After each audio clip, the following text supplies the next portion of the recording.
Hello everyone, welcome to पन academy. मैं गौरव पचौरी आपके लिए लेके आया हूँ अगली वीडियो, जिसमें हम इंडियन पॉलिटी एंड कॉन्स्टिट्यूशन की बात कर रहे थे। हमारी ये सीरीज चल रही है और हमने पिछली वीडियो में कहाँ तक पढ़ा था, 1853 तक। अब हम एक नया फेज पढ़ेंगे, जैसा कि हमने आपको पहले बताया था कि हम पहले कंपनी का रूल पढ़ेंगे, फिर क्राउन का रूल पढ़ेंगे और हम देखेंगे अब क्राउन के रूल के बारे में चीज़ें कहाँ से शुरू हुई। ठीक है, तो हम देखेंगे पहली बार भारत सरकार अधिनियम 1858। ठीक है, तो गवर्नमेंट ऑफ इंडिया एक्ट। अब देखो, अब यहाँ पे क्या बोला जा रहा है, अब सीधी बात किसकी हो रही है, भारत की।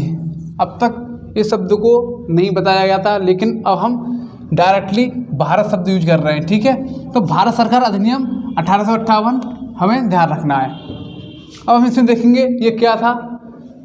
पहला पॉइंट आप देखेंगे, 1857 विद्रोह के बाद ब्रिटिश महारानी विक्टोरिया के द्वारा भारत में कंपनी का शासन समाप्त करके ताज के शासन की स्थापना की गई। मतलब अब क्या हुआ है, अब तक जो कंपनी रूल कर रही थी वो खत्म करके क्राउन रूल स्टार्ट कर दिया गया। तो इस शब्द को हमें ध्यान रखना है, क्राउन शासन। ठीक है, क्राउन रूल, तो ये शब्द हमें ध्यान रखना है। कब से शुरू हुआ था, 1858 से। ठीक है दोस्तों, आगे देखेंगे कौन सा पॉइंट है इसमें, इसे अच्छा शासन। अब देखो ये बहुत इंपॉर्टेंट है, इसका ध्यान रखना है। अच्छा शासन अधिनियम किसे जाना जाता है, 1858 को गुड गवर्नमेंट बनाने वाला अधिनियम नाम से भी जाना जाता है। तो गुड गवर्नमेंट पता है हमें कौन सा है, 1858। ये ध्यान रखना, ये टर्म गुड गवर्नमेंट। ठीक है, आगे देखेंगे,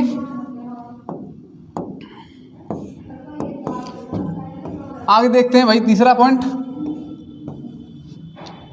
जिसमें बात करेंगे हम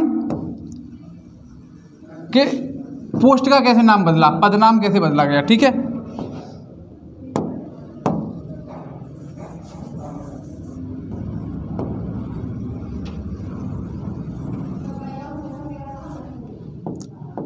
देखो दोस्तों, गवर्नर जनरल का पदनाम बदलकर भारत का वॉयसरॉय कर दिया गया। तो अब हमें एक नया शब्द सुनाई देगा, नया पद सुनाई देगा, जिसका जो इसका नाम होगा वॉयसरॉय। ठीक है, तो भारत का वॉयसरॉय कब बनाया गया, तो आपको पता है 1858 के एक्ट में। अब देख पा रहे हो आप कि भाई जो ब्रिटिश गवर्नमेंट है ना, अब बहुत सारे रिफॉर्म करेगी, बहुत सारे बदलाव करेगी। कि जो चीज़ें पहले चल रही थी कंपनी द्वारा, वो चीज़ें कहीं ना कहीं एक नकारात्मक मैसेज दे रही थी, जिससे कहीं ना कहीं बहुत ज़्यादा नुकसान हो रहा था और हमारे देश में पूरे में विद्रोह फैल गए थे। और ये आपको पता ही होगा, क्योंकि हिस्ट्री का पार्ट आपने पढ़ा होगा। 1857 का जो विद्रोह हुआ था आपको पता है, उसके बाद जो सारे रिजल्ट निकल के आए ब्रिटिश द्वारा, तो विक्टोरिया ने डायरेक्टली कंट्रोल अपने हाथ से करना चाहा। ठीक है, तो ये सारी चीज़ें हमने देखी। आगे देखेंगे तो पहले वॉयसरॉय कौन बने, हमारे लॉर्ड कैनिंग, भारत के प्रथम वॉयसरॉय बने। ठीक है, आगे देखेंगे नियंत्रण बोर्ड और निदेशक बोर्ड समाप्त करके द्वैध शासन की प्रणाली समाप्त कर दी गई। मतलब डुअल गवर्नमेंट समाप्त कर दी गई। जो ब्रिटिश इंडिया एक्ट में शुरुआत की गई थी वो अब खत्म कर दी गई, तो द्वैध प्रशासन खत्म कर दिया गया। ठीक है, ये हमें ध्यान रखना है। आगे देखेंगे, एक भारत के राज्य सचिव, सेक्रेटरी ऑफ स्टेट, ये नया शब्द हमें मिला, राज्य सचिव। जो आज के टाइम पे सेक्रेटरी शब्द है, वो शब्द हमें पहले कब मिला, 1858 में। ठीक है, नए पद का सृजन किया गया और इसकी सहायता के लिए 15 मेंबर, ठीक है, 15 सदस्यीय परिषद का गठन किया गया। तो हम देखेंगे इसमें एक एक चीज़ आपको समझ में आई होगी कि इसमें क्या क्या रिफॉर्म किए गए, क्या क्या बदलाव किए गए, आपको एक नज़र में ये देख लेने। ठीक है, तो इसमें 3-4 शब्द ध्यान रखने हैं आपको, कब भाई गुड गवर्नमेंट, ठीक है, और साथ ही साथ क्राउन रूल पता है आपको, और लॉर्ड कैनिंग पता है आपको, और राज्य सचिव पता है आपको, और 15 सदस्य पता है आपको। तो ये आपको नोट कर लेने, राज्य सचिव क्या है और 15 सदस्य क्या है, इनके बारे में जी इनका क्या करेंगे, परिषद का गठन करेंगे और इनको सहायता करेंगे। ठीक है, ये एज ए एडवाइजरी बॉडी। ठीक है, आगे देखेंगे। अब देखो दोस्तों, हम आगे क्या पढ़ेंगे, 1861 का भारत परिषद अधिनियम। अब देखो यहाँ पे एक शब्द नया जुड़ रहा है, क्या, काउंसिल। ठीक है, जो हमें दिखना है, काउंसिल शब्द हमें ध्यान से देना है। ठीक है, तो 1861 का भारत परिषद अधिनियम, इसमें क्या क्या है? इसके माध्यम से भारतीयों को सर्वप्रथम भारत में भागीदारी मतलब रिप्रेजेंटेशन,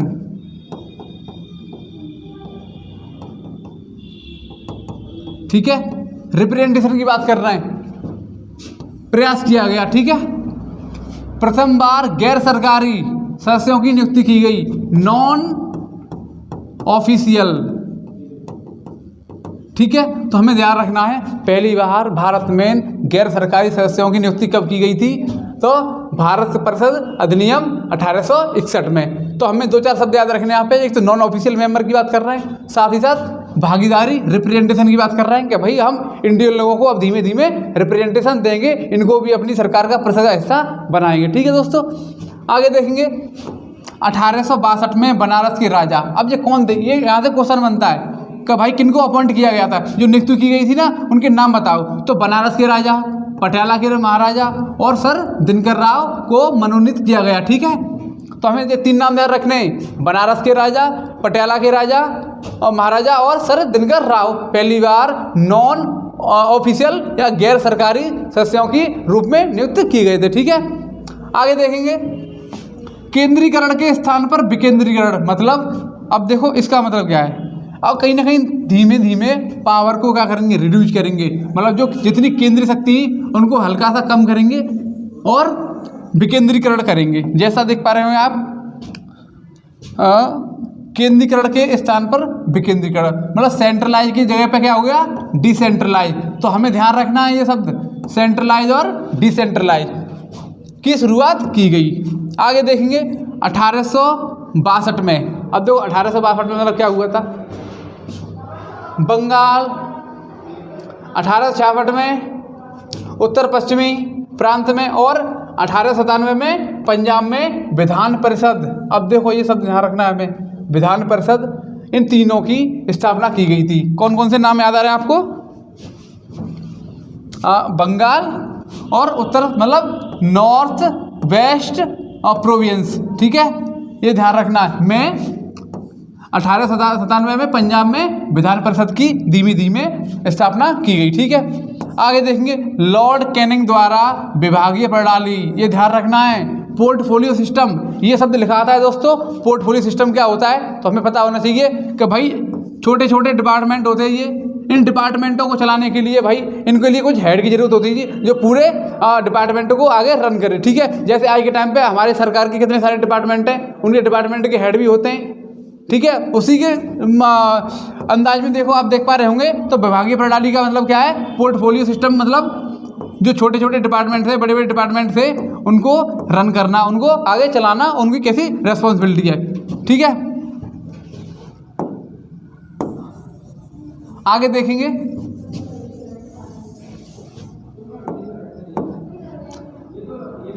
तो भाई हमें पोर्टफोलियो सिस्टम समझ में आया, हमें ये ध्यान रखना है। ठीक है, आगे देखेंगे गवर्नर जनरल को अध्यादेश जारी करने का अधिकार दे दिया, मतलब ऑर्डिनेंस। जिस तरीके से आज के टाइम में जो राष्ट्रपति के पास शक्ति होती है, जब हमारी राज्यसभा लोकसभा या उनमें से कोई एक पार्ट केंद्र में ना हो, तब वो ऑर्डिनेंस जारी कर सकता है, अध्यादेश जारी कर सकता है, उसके पास शक्ति होती है। वो शक्ति कहीं ना कहीं तब किनको दी गई थी? वायसरॉय को। ठीक है, तो वायसरॉय को अध्यादेश जारी करने की शक्ति। ठीक है, आगे देखेंगे इसके बाद। उम्मीद करता हूँ सारी चीज़ समझ में आई हुई आपको। एक एक पॉइंट आपको देख लेना है। ठीक है, एक नज़र में पढ़ लेना है। ठीक है, आगे देखते हैं। अब देखो एक हम नया एक्ट देखेंगे। ठीक है, इसमें क्या है? भारतीय परिषद अधिनियम, इंडियन काउंसिल एक्ट 1892। अब देखो इसका क्या महत्वपूर्ण रहा, क्या इम्पोर्टेंस रहा इसका, वो देख लेंगे।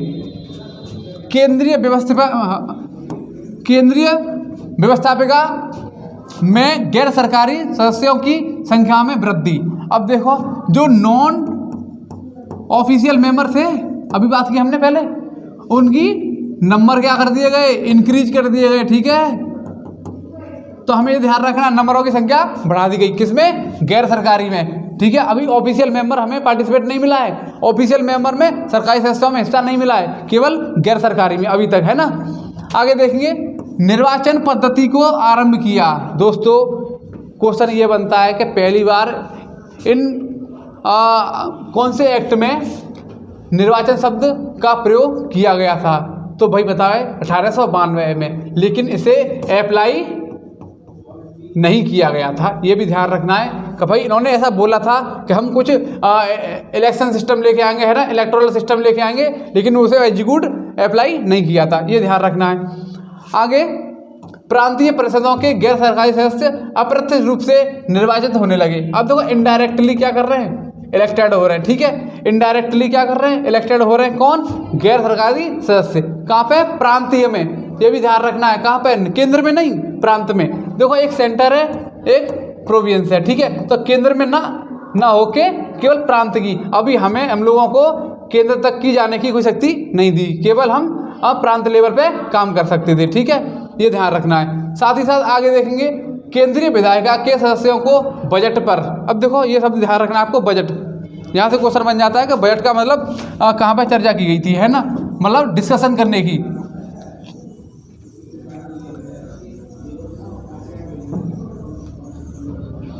तो दोस्तों देखो ये सब ध्यान रखना है, बजट पर बहस, ये टर्म याद रखना है, डिस्कस ऑन बजट, तथा उसे पूछने का अधिकार दिया गया, किंतु मतदान करने या पूरक प्रश्न पूछने का अधिकार नहीं दिया गया। केवल बजट पर हम बहस कर सकते थे, उसके अलावा हमें कोई अधिकार नहीं थे। भारतीय लोगों को कोई अधिकार नहीं थे, जो गैर सरकारी सदस्य थे उनको कोई अधिकार नहीं थे, ठीक है। तो हमें ध्यान रखना है ये बजट पर बहस। कौन सी एक्ट की बात कर रहे हैं? 1892 में। लेकिन हमें इस पर पूछने का कोई अधिकार नहीं था। तो दोनों चीज़ याद रखनी है। हम बहस तो कर सकते थे, लेकिन कोई क्वेश्चन मार्क नहीं कर सकते थे, कुछ पूछ नहीं सकते थे, ठीक है। तो आगे देखेंगे, अब हम आगे चलते हैं दोस्तों। अब हम देखेंगे इसमें भारतीय परिषद अधिनियम 1909, ठीक है, इंडियन काउंसिल एक्ट 1909। इसका एक अपना महत्वपूर्ण बहुत योगदान रहा है भारत में। और क्या क्या चीज़ें आई, मतलब बहुत ही इंपॉर्टेंट एक्ट है ये, ठीक है। तो इसमें हम देखेंगे मॉर्ले मिंटो सुधार के नाम से भी जाना जाता है। मतलब देखो दो शब्द है, मॉर्ले मिंटो। तो एक मॉर्ले ये कौन थे? सेक्रेटरी। ये कौन है? वायसरॉय। तो अगर क्वेश्चन में पूछा जाता है कि मॉर्ले मिंटो ये नाम क्या है, इसका मतलब क्या है, तो मॉर्ले कौन थे उस टाइम पे? सेक्रेटरी मतलब सचिव। और मिंटो साहब कौन है? वायसरॉय, ठीक है। तो दोनों शब्दों की मीनिंग पता होनी चाहिए हमें। मॉर्ले कौन है? लॉर्ड मॉर्ले और लॉर्ड मिंटो, ठीक है। दोनों के नाम ध्यान रखने हैं हमको। तो मॉर्ले हमारे सेक्रेटरी हैं और मिंटो वायसरॉय। तो इन दोनों ने ही ये सारे रिफॉर्म किए थे, सुधार किए थे। ये दोनों ही इस एक्ट को लेके आए थे। तो भाई इनके ही नाम पर ऐसे मॉर्ले मिंटो सुधार अधिनियम जाना जाता है, ठीक है। केंद्रीय विधान परिषद में सदस्यों की संख्या 16 से 60 कर दी गई, ये ध्यान रखना है। तो केंद्र कहाँ पे? अब तक हम देख रहे थे प्रांत में, लेकिन अब शब्द क्या है? केंद्रीय। तो हमें केंद्रीय शब्द का ध्यान रखना है। केंद्रीय विधान परिषद में सदस्यों की संख्या 16 से 60 कर दी गई, ठीक है दोस्तों। आगे देखते हैं, किसी अधिनियम, किसी नहीं इसी, ठीक है, इसी अधिनियम द्वारा भारत में प्रादेशिक चुनाव हेतु सांप्रदायिक प्रतिनिधित्व प्रणाली को अपनाया गया। मतलब देखो अब यहाँ पे दो शब्द दिखाई दे रहे हैं हमको, कम्युनल रिप्रेजेंटेशन और सेपरेट इलेक्टोरल, ठीक है। इस अधिनियम में क्या बोला गया था कि सांप्रदायिक चुनाव की बात बोली गई, जिसमें आपको पता हो कि मुस्लिम लीग ने कैसे वायसरॉय से डिमांड की थी क्या, और वायसरॉय ने कैसे फूट डालो शासन करो के तहत कैसे हम लोगों को फंसाया था, वो आपको पता होगा दोस्तों। हिस्ट्री का पार्ट है, आपने देखा होगा। तो यहाँ पे कम्युनल रिप्रेजेंटेशन क्या है? ये कम्युनल रिप्रेजेंटेशन पहली बार कब आया? 1909 में। इसमें क्या बोला गया था कि भाई जो मुस्लिम है, मुस्लिम वोटर है, और मुस्लिम वोटर और उसके बाद और कैंडिडेट कौन है? मुस्लिम। वोटर भी मुस्लिम, कैंडिडेट भी मुस्लिम, ठीक है। तो इन दोनों को जो वोटर होगा जिस जाति का और जिस धर्म का, वही उसका क्या होगा? सदस्य होगा, ठीक है दोस्तों। तो हमको ध्यान रखना है, सदस्यों को बजट पर बहस करने, लोकहित के विषयों पर चर्चा करने तथा अनुपूरक प्रश्न पूछने का अधिकार दिया गया। देखो अब सप्लीमेंट्री क्वेश्चन, ठीक है, ये क्या लिखा हुआ है? अनुपूरक प्रश्न सप्लीमेंट्री क्वेश्चन पर पूछने के लिए बात बोली गई थी कि तुम यहाँ पे पूछ सकते हो, आपको अधिकार है। ठीक है, लोग इस मतलब पब्लिक वेलफेयर में, ठीक है, पब्लिक के विषय में कोई भी चर्चा करने पर तथा प्रश्न पूछने पर अधिकार दे दिया गया। ठीक है, बजट पर बहस करने के साथ साथ। ठीक है,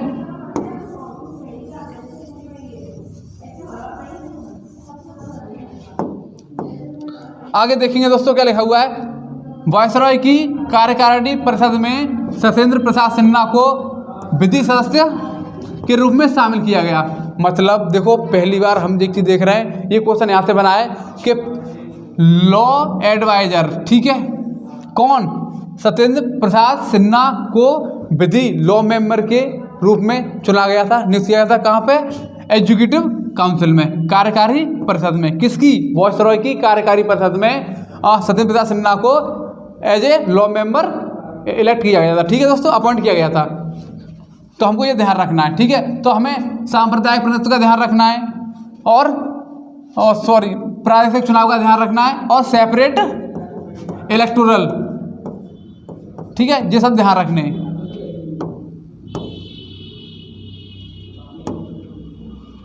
हम देखो दोस्तों एक और आगे तरफ जा रहे हैं, एक्ट पढ़ेंगे। इसमें क्या है?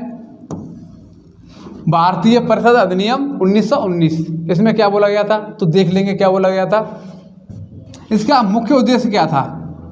भारत में क्रमिक रूप से उत्तरदायी सरकार की स्थापना करना, मतलब रेस्पॉन्सिबल गवर्नमेंट। ठीक है, रेस्पॉन्सिबल गवर्नमेंट।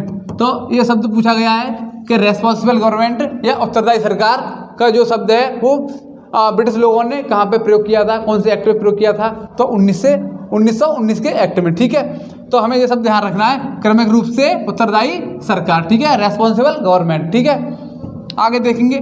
इसे मॉन्टेग्यू चेम्सफोर्ड सुधार के नाम से जाना जाता है। फिर वही बात, मॉर्ले मिंटो 1909 और मॉन्टेग्यू चेम्सफोर्ड 1919। तो ये मॉन्टेग्यू कौन थे?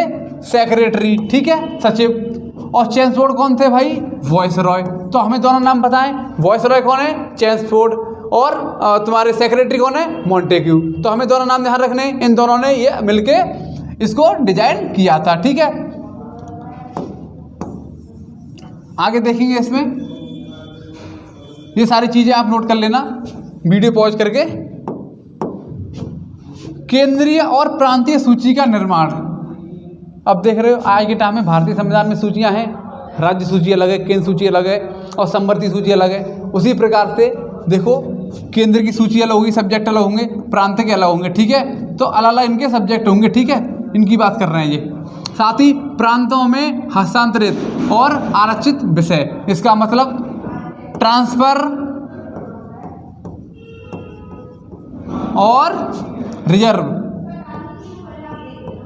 हमें दो विषय ध्यान रखने हैं, कौन कौन से? ट्रांसफर और रिजर्व। तो ये कौन से ट्रांसफर वाले? प्रांतों में। ठीक है, ये दोनों विषय की बात कर रहे हैं। तो ऐसे शब्द का प्रयोग करे गए थे 1919 में। ठीक है, द्वैध शासन व्यवस्था, डायरकी। ठीक है, डोल गवर्नमेंट, डायरकी। तो हमें डायरकी ध्यान रखनी है। डायरकी का मतलब क्या होता है? देखो जब हमने आपसे बात की थी कि जब दो अलग अलग एक ही मतलब दो अलग अलग पावर अलग काम कर रही हो, विधायक अलग काम कर रही हो, कार्यपालिका अलग काम कर रही हो। ठीक है, तो ऐसी स्थिति में आपने पढ़ा होगा पीछे वाले लेक्चर में, तो डायरकी का मतलब क्या है? द्वैध शासन। लेकिन क्वेश्चन ये है कि डायरकी कहाँ पे? केंद्र में या प्रांत में? तो भाई प्रांत में। ठीक है, ये हमें ध्यान रखना है। एक बार दोबारा से लिख देता हूं मैं।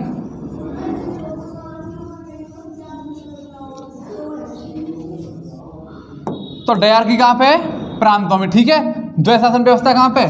प्रांत में। तो हमें ये ध्यान रखना है, प्रांत में। आगे देखते हैं। द्विसदनीय विधायिका मतलब बाई कैमरल, बाई कैमरल। ठीक है, द्विसदनीय, जैसे आज के टाइम पे लोकसभा है, राज्यसभा है, विधानसभा है, विधान परिषद है, ये कैसी हैं? बाई कैमरल है, द्विसदनात्मक है। तो उसी प्रकार ये पूछा गया था क्वेश्चन में कि हमारे जो वर्तमान समय में संविधान में द्विसदनात्मक व्यवस्था है वो कहाँ से ली गई थी? तो हमें पता होना चाहिए, मतलब कहाँ पर चर्चा की गई थी? तो भाई 1919 के एक्ट में। ठीक है, तो बाई कैमरल शब्द पता है ना क्या है? द्विसदनीय विधायिका। ठीक है, आगे देखेंगे। वायसरॉय की परिषद में 6 में से 3 भारतीय, मतलब टोटल 6 मेंबर हैं। इनमें से 3 मेंबर कौन है? इंडियन। तो ये ध्यान रखना है, पूछा गया है कि भाई 6 में से मतलब टोटल में से कितने मेंबर इंडियन थे और कितने ब्रिटिश लोग थे। ठीक है, तो 6 में से 3 लोग इंडियन थे, किसमें? वायसरॉय की परिषद में, वायसरॉय की काउंसिल में। ठीक है दोस्तों, आगे देखते हैं सांप्रदायिक आधार पर निर्वाचन प्रणाली का विस्तार। अब तक 1909 में केवल मुस्लिम लोगों को सांप्रदायिक चुनाव का अधिकार मिला था, लेकिन 1919 में क्या हुआ? चीज़ों का विस्तार कर दिया गया और बोला गया कि भाई केवल मुस्लिम लोग ही तक ये सांप्रदायिक चुनाव सीमित नहीं है, सेपरेट इलेक्टोरल सीमित नहीं है, साथ ही साथ अन्य लोगों को भी अलाउड कर दिया गया। तो वो अन्य लोग कौन कौन से थे वो आपको ध्यान देना है दोस्तों। आप देख पा रहे होंगे, सिख लोग हैं, ईसाई लोग हैं, आंग्ल भारतीय है ना, तो इनका ध्यान रखना है। और साथ ही साथ यूरोपीय लोग से उन पर भी लागू किया गया था। तो समझ पा रहे होंगे भाई। अब देखो सेपरेट इलेक्शन की बात कर रहे हैं, सेपरेट इलेक्टोरल की बात कर रहे हैं, तो वो चीज़ें कहीं ना कहीं एक्सपांस कर दी गई, विस्तार कर दी गई, जो सिखों को भी अलाउड कर दी गई, ईसाइयों को अलाउड कर दी गई और आंग्ल भारतीयों को भी अलाउड कर दी गई। ठीक है, आगे देखेंगे। इस अधिनियम में भारत में एक लोक सेवा आयोग का गठन किया गया। तो लोक सेवा आयोग का मतलब समझ पा रहे होंगे आप, पब्लिक सर्विस कमीशन। अभी एक सब ध्यान रखना है हमें इसमें, ये वाला पॉइंट, पब्लिक सर्विस कमीशन। तो पब्लिक सर्विस कमीशन शब्द कब दिखाई दिया हमें? 1919 में। ये क्वेश्चन पूछा गया है। ठीक है, इसके लिए एक आयोग भी बनाया गया था। आयोग का नाम क्या था? ली आयोग। तो हमें ध्यान रखना है यहाँ पे दोस्तों, ये नोट करना है आपको, ली कमीशन। ठीक है, ली आयोग। तो ली आयोग की रिकमेंडेशन पर एक पब्लिक सर्विस कमीशन बनाया गया आने वाले टाइम में। ठीक है, तो हमें ध्यान रखना ये शब्द बहुत ज़्यादा, लोक सेवा आयोग का गठन किया गया और इसके लिए आयोग कौन सा था? ली आयोग। ठीक है, ये ध्यान रखना है। आगे देखेंगे, इस अधिनियम द्वारा केंद्रीय बजट को राज्य बजट से अलग कर दिया गया। मतलब देखो सेंटर का बजट था वो सेपरेट कर दिया, किससे? राज्य बजट से। ठीक है, तो केंद्र और राज्य के बजट सेपरेट कर दिए गए। तो ये क्वेश्चन पूछा गया है कि केंद्र और राज्य के बजट कब अलग किए गए थे? तो 1919 के एक्ट में, जो आने वाले टाइम में 1921 के टाइम, 23 के टाइम इनमें कर दिया गया था। ठीक है दोस्तों, तो दोस्तों आज हम बात करेंगे 1919 की, हमने बात कर ली। अब हम अगली वीडियो में बात करेंगे, तब तक के लिए इसे रिवाइज कीजिए और आगे हम नई वीडियो लेके आएंगे और हम देखेंगे आगे कौन कौन से रिफॉर्म किए गए थे। ठीक है, थैंक यू सो मच। और चैनल को लाइक करें, सब्सक्राइब करें और वीडियो को शेयर